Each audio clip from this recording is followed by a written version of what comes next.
shot of the Colosseum at sunset.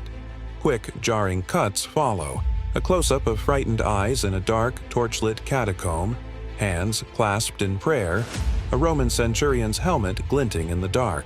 In the heart of the mighty Roman Empire, where gods and emperors demanded absolute loyalty, a new faith was tested by fire and sword. This was a clash of worlds, a battle for the soul of an empire. This is the story of the persecution of the early Christians, a tale of unwavering belief in the face of unimaginable power. Scene transitions to a bustling Roman forum. Merchants shout, politicians debate, and citizens place offerings at a grand temple to Jupiter. The scene then cuts to a quiet, simple room in a Roman house where a small group of Christians share bread and wine. The Roman world was one of public spectacle and polytheistic devotion. Loyalty to the state meant honoring the gods and, crucially, venerating the emperor as a divine figure. But the Christians held a different belief. They worshipped one God, invisible and absolute.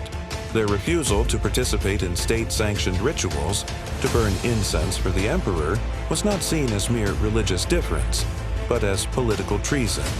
To Roman eyes, these strange, secretive gatherings were breeding grounds for atheism and sedition, a dangerous defiance to the very fabric of Roman authority and tradition. They were outsiders, whispering of a kingdom not of this world, a stance that sowed deep seeds of suspicion and fear among the populace. Epic, fiery visuals of Rome burning. CGI shots show flames engulfing wooden tenements as citizens flee in panic. The scene cuts to a depiction of a crazed Emperor Nero, his face illuminated by the blaze, pointing an accusing finger. In the summer of 64 AD, that suspicion erupted into open violence. A great fire ravaged Rome for 6 days, consuming vast swathes of the city. As public anger mounted and rumors swirled that he himself was responsible, the paranoid and desperate Emperor Nero needed a scapegoat. He found one in the already distrusted Christian community. The historian Tacitus tells us Nero falsely accused the Christians and subjected them to the most exquisite tortures.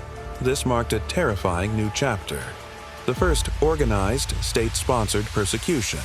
A brutal campaign designed to deflect blame and make a gruesome public example of the fledgling faith. The visuals shift to artistic renderings of martyrdom. Christians facing lions in the arena. Figures tied to crosses. These are intercut with softer scenes of Christians comforting each other in dark prison cells, sharing a final prayer. Nero's brutality was just the beginning. Over the next 2.5 centuries, waves of persecution would wash over the empire.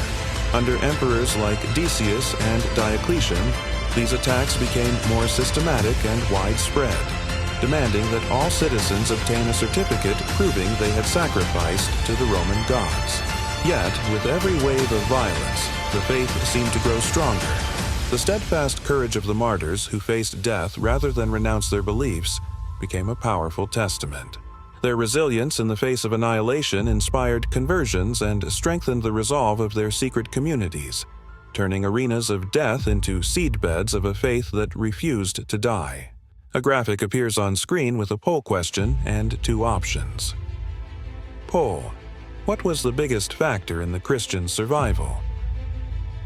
Unwavering faith. B. Secret networks. The final scenes show the Chi-Rho symbol being carved into a stone, followed by a shot of Constantine the Great looking up at the sky. The video ends on a soaring shot over the ruins of the Roman Forum. Despite centuries of persecution, despite being hunted, vilified, and executed, their faith endured. It outlasted the emperors who sought to destroy it and the empire that was its crucible. This story of survival against all odds would not only secure the future of Christianity, but would fundamentally reshape the course of Western civilization forever. If you found this history compelling, please like, share, and follow for more stories from the past.